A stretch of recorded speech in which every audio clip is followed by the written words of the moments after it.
The movie begins amidst a civil war in the United States, where Texas and California have broken away to form the Western Forces, the WF militia, while Florida has forged its own alliance. The government is led by a third-term president who frequently appears on TV, assuring the public that victory is near, thanks to the defense of loyal states. However, few believe him, and it's only a matter of time before the WF reaches Washington, D.C.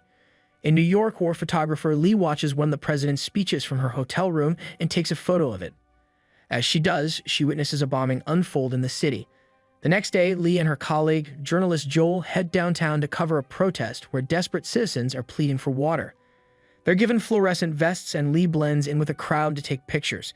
The situation quickly escalates into violence as police try to push the protesters back, only for the crowd to retaliate. Lee remains focused, snapping photos, but a young photographer named Jessie is caught in the chaos. Lee pulls her to safety, learning that Jessie admires her work.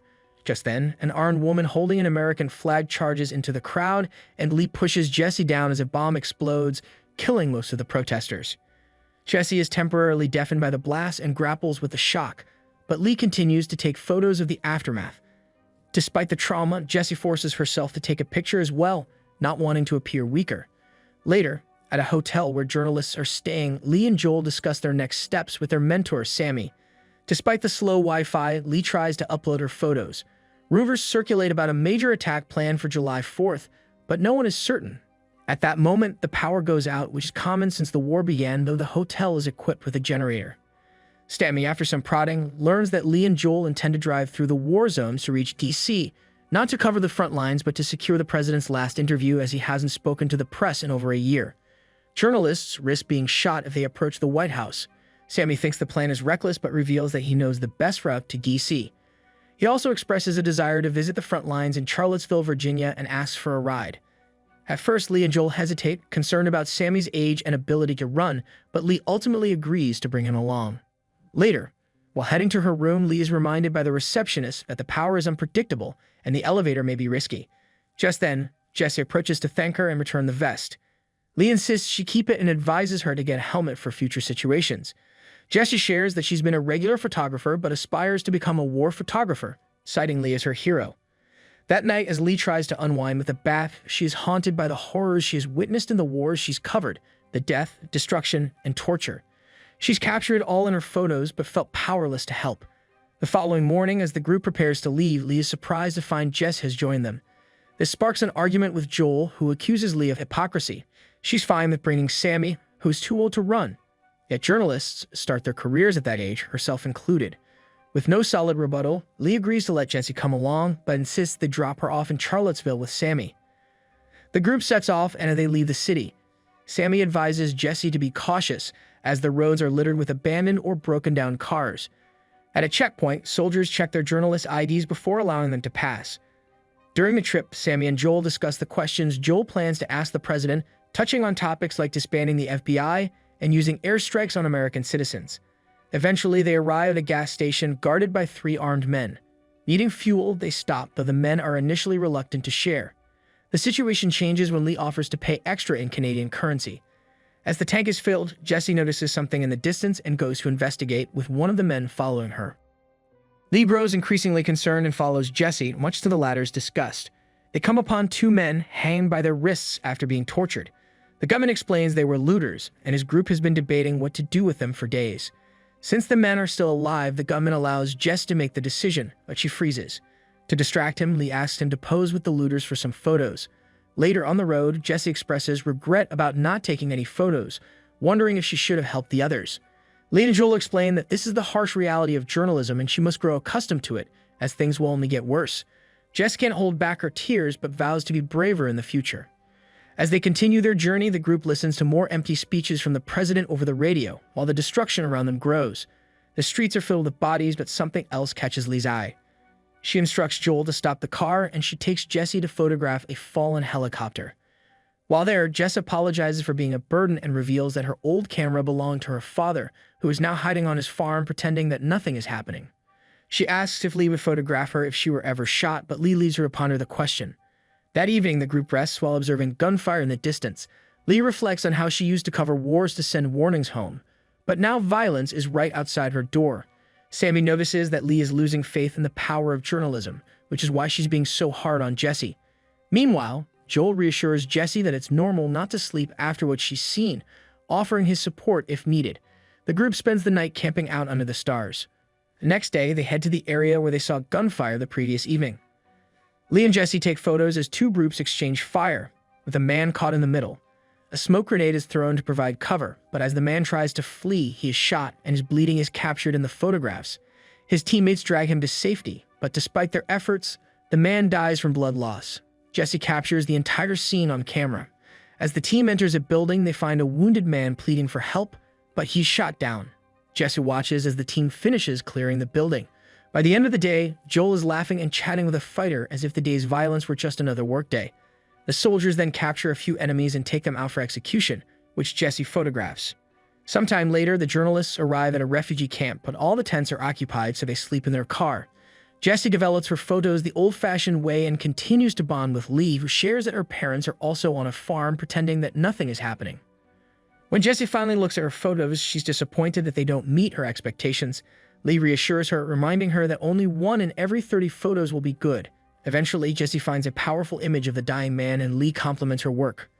That night, the group relaxes with other refugees before resuming their journey the next morning.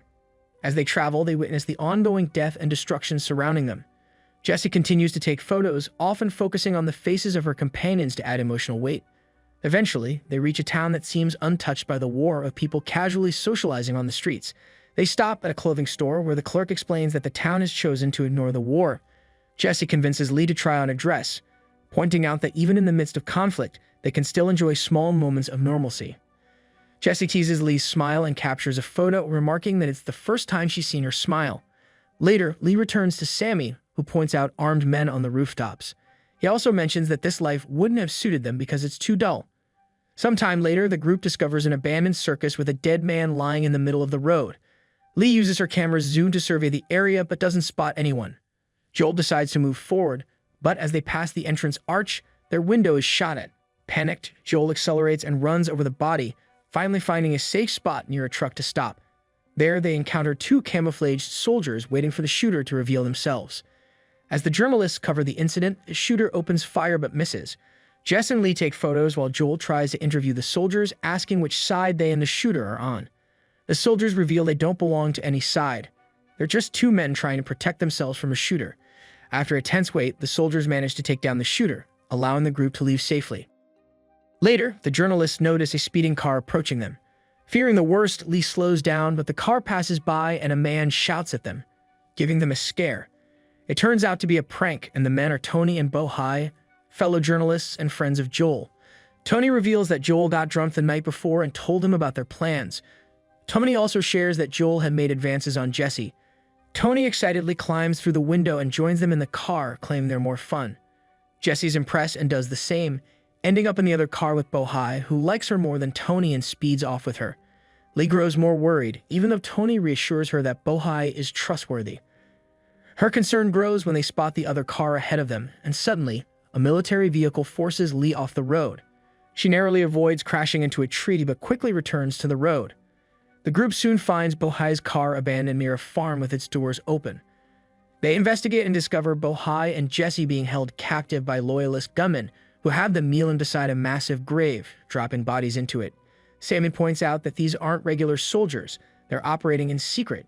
Joel believes their press aides will keep them safe, but when Lee, Joel, and Tony approach the gunmen and explain that Bohai and Jesse are journalists on assignment, the lead gunman shoots Bohai without hesitation. Jesse is left in shock and Tony is overcome with grief. The gunman demands to know where they're from, and when they mention their home states, Tony reveals he's from Hong Kong, which leads to his immediate execution. As the gunmen prepare to kill them, Sammy suddenly arrives in the car and uses it to knock the soldiers into the grave. In the chaos, Jesse accidentally falls into the grave and has to climb over the pile of bodies to escape. Joel helps her, and the group quickly gets back in the car, fleeing from the remaining gunmen who try to shoot at them. On the road, Jess and Joel have emotional breakdowns, and Jesse vomits from the shock. They barely travel a mile before Sammy announces that he's unable to continue driving. He's been shot.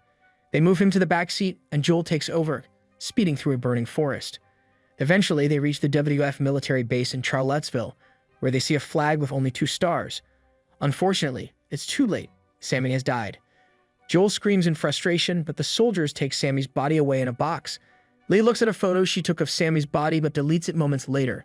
The group soon learns from other journalists that most of the loyalists have surrendered and Washington, D.C. is largely undefended except for a few remaining soldiers. The president's death is imminent, and with it, their chance for an interview. Joel is furious, feeling that Sammy died for nothing. Jessie takes a moment to grieve and admits that these past days have made her feel both the most afraid and the most alive. Later, while Lee cleans the blood off the car, the group agrees to join the WS attack on the White House. Though many loyalists have surrendered, enough remain to keep the fighting going on the streets. As the WF forces attack the Lincoln Memorial, the journalists follow them. Jessie captures many impactful photos, but Lee freezes when her PTSD hits. Joel helps her snap out of it, and as a tank and a helicopter clear the way, the soldiers take positions on rooftops to establish a defense line. The journalists hide behind an armored car, continuing to document the story. The group is jolted by an explosion that sends the armored car speeding away, forcing them to run for cover. Jessie lags behind, still focused on taking pictures, including one of a man engulfed in flames. She captures several powerful shots, including a tank breaking through the wall surrounding the White House. Lee is struggling, visibly emotional, and Joel has to urge her to keep moving. Nearby, another journalist and her cameraman are documenting the chaos. As they watch, they spot Secret Service agents escorting the president out of the White House and into a car. 3 vehicles speed off, but they crash in the street, and soldiers immediately surround them, executing everyone inside. Jessie keeps snapping photos, but Lee suspects it's a decoy and drags her friends inside the White House, hoping to find the real president. Some soldiers notice their movement and follow them into the White House. Inside, they find a few bodies but little else. The soldiers soon catch up and begin a thorough search. In a conference room, they discover a Secret Service agent attempting to surrender. She asks for the president's safe passage to a neutral country. The soldiers shoot her on the spot. The journalists continue photographing every moment as more agents open fire from the corridors. The journalists navigate through several rooms, capturing brutal images of the soldiers executing loyalists without hesitation. In a back hallway, Jessie risks standing in the open to take a photo. As soldiers prepare to fire, Lee instinctively jumps in front of her, shielding her from the gunfire. Jessie falls to the ground, and in her shock, she takes a photo of Lee being shot in front of her.